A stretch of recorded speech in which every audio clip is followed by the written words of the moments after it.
All right. Hello. Good morning. Welcome to Coffee with Ciara. Coffee. My old Stumptown mug from my trip to Portland like a decade ago. I need to go back. I remember Screen Door. That was the restaurant. Southern food. So good.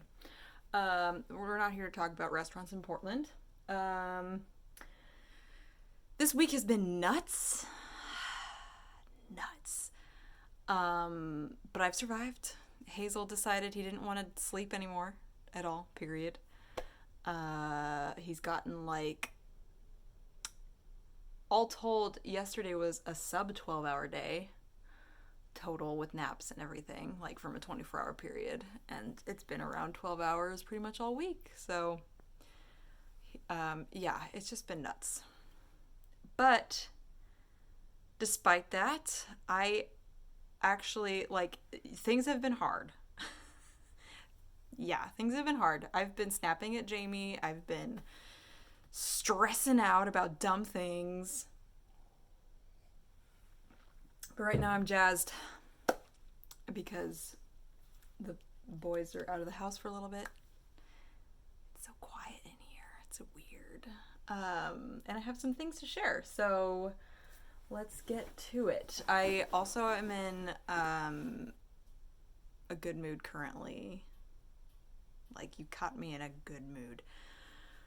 Um, I'm really not sure why, because, I mean, it's just probably, I don't know. I'm not going to speculate. I'm just going to be grateful that I'm in a good mood right now, because that hasn't been the case all week. That said, I think, have been coping fairly well. So I'll give myself that. Real quick, some knitting. I don't know the sweater. It's happening. It's still feels like huge. It's supposed to be big and baggy, so it's okay. But these decreases on these sleeves there were over 300 stitches, I think. It was like 200 and then almost 400 stitches, I want to say. Yeah, almost 400 stitches. So I've decreased a lot. See that little decrease line? This is the raglan sleeve right here. I think it's probably about here now. And then we've got a lot more decreasing to do. But anyway, this is all I've been working on as far as knitting. It's my weird little scrappy stripe crop sweater. It's been perfect to work on when I can work on it because it doesn't require very much braining. And I'm almost done with this second skein and I have a third, and it should be perfect and plenty. So I am glad I got 3 skeins. I planned that well. So I'm going to work on that this evening and tomorrow evening and probably also Sunday evening. And what else? I've been painting. You see this one back behind me. This canvas, I think I mentioned last week, has been with me to the other side of the country and back. I started it in Virginia, never finished it, and now it is like I'm in the stage where I need to start like finessing and putting little details. And then this, I'm gonna lean back here. This is an 18 by 18, similar color scheme, just because that's what's in my palette. And I like to use up all my paint, and it makes things look cohesive. So this one's still in the beginning stages, but I really like the color palette. So there's that, and I have all my little guys masked. You see the masked part? Isn't that exciting? So that's gonna be the tractor beam, and then this little plasticky mask peels off. Oh, I better not peel it off now. I'm peeling it. Oh no. Leave it alone, Ciara. Don't mess. I feel like I'm talking really fast and like I think I'm just like, the boys are gone. The boys being my husband and my son. Big announcement. I have a collection crinkle in paper that I'm calling the Sweater Weather collection. They're all wrapped up in their little plastic safety with a little backer, but these are all works on paper, and they're all for sale. This is the only one that isn't frame ready, and you might be able to find one with a mat. It's a 7x7. But everything else is pretty much ready to frame. And they're all under $300. They're all originals. Some have vintage collage elements. But I'm calling this collection Sweater Weather because, there we go. I know which way it goes. It doesn't matter which way you hang it. I'm calling this collection Sweater Weather because I need me some sweater weather bad. I put up the fall decorations. We had like one cool weekend, and by cool I mean it was still like 80 degrees and stuffy, but it felt chilly in the mornings. It warms up pretty quickly though. But anyway, the other reason this is called Sweater Weather, not only am I wishing the sweater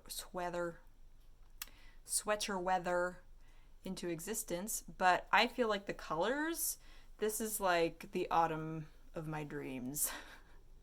With like icy blue skies, cold clouds, dark clouds, and then like this green I see a lot in the trees this time of year. That kind of like super bright, almost electric green, and then of course all the burgundy. So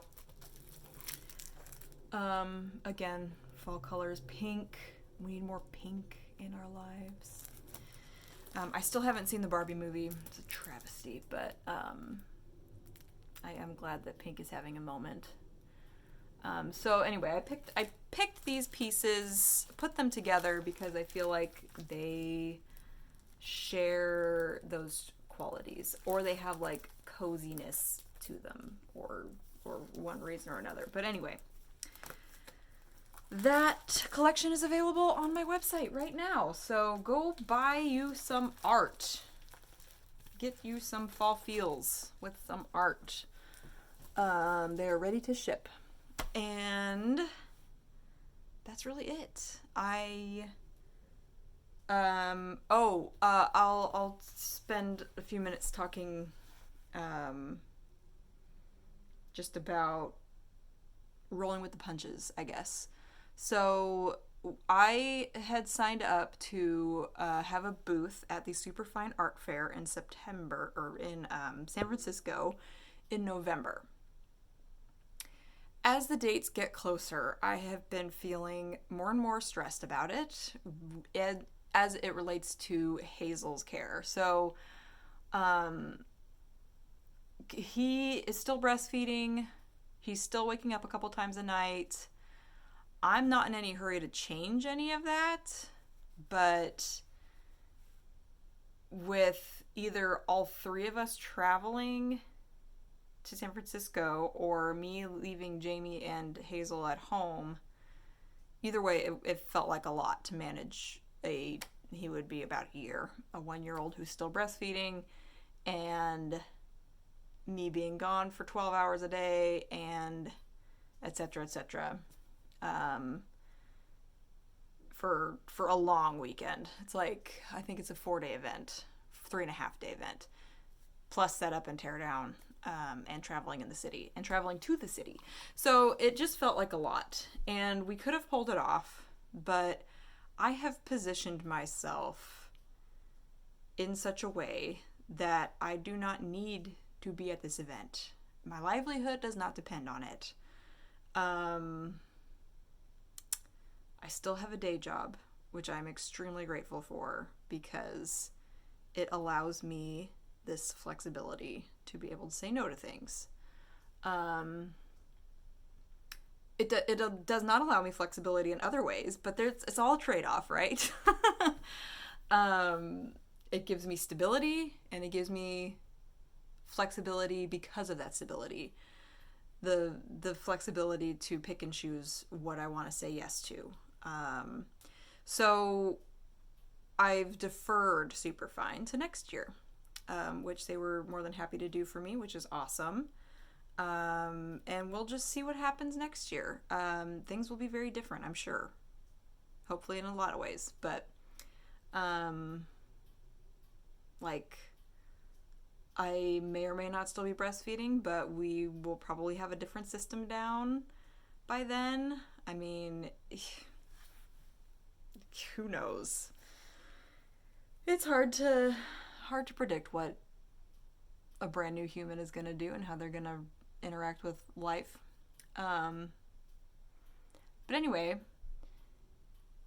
I share all that to say, well, first of all, I'm feeling like relieved and so much more like at peace going into the holidays. I still have a couple of big events coming up. I have Open Studios, which is here in town, and I applied to the Bazaar at which is Chikoko's big event in December. It's a big market here in town. So I do still have big events, but they are in town. They are from 10 to 5, maximum 2 days in a row. Actually, all of them are 2 days in a row, weekends. All much, much more doable. I'm still going to be asking a lot of my help, but that's what they're there for. They're there to, they support me, my people, as as far as Hazel care goes, between my husband and my mom, and I've got good people in my corner. I'm not raising this baby alone. Thank God. Single parents, I don't know how you do it. You are amazing. Yeah. Anyway, I'm feeling so much, like, back to a point I was trying to make, is I'm feeling so, like, every year I want to go into the holidays with a clear schedule so I can, like, slow down and enjoy the cold weather and enjoy knitting time and enjoy sitting around with my family and enjoy, baking and doing frivolous things and taking time off and not worrying about work and not worrying about, am I going to sell things? And so take like this big art fair, taking that off my plate this year has like reopened all that, and I'm still going to be, busy, but it just feels much more manageable now. And so I'm proud of myself for saying no, or saying not right now to that. And I hope that encourages you to also be able to say no to things that seem like really great opportunities. And also, like, not now is a totally valid, like, response to things. Like, I often tell people, keep bugging me. Like, I've been trying really hard to protect my time on the weekends especially, and scheduling things further out than I wish I could, but the important things will happen, and they will get done, and less is more. That's something I'm trying to embrace. But you actually you can't just like pay lip service to that. You actually have to say no to things if you really want to live by that. Anyway, I hope that's encouraging. Helps you. Maybe there's some things that come to mind as I talk about this, and just think about how you'll feel on the other side of saying no. Like, once it's all done, if you don't have to do that thing, are you going to feel amazing or are you going to feel sad? If you feel sad, maybe think about how to make it work. If it feels amazing, then definitely say no. That was my main criteria. I was like, oh my God, if I don't have to do this, that just so I've been rambling on long enough. I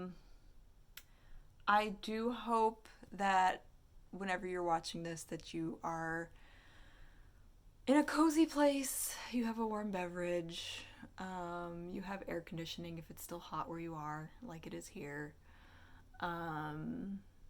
You're able to pretend that the fall feels are real.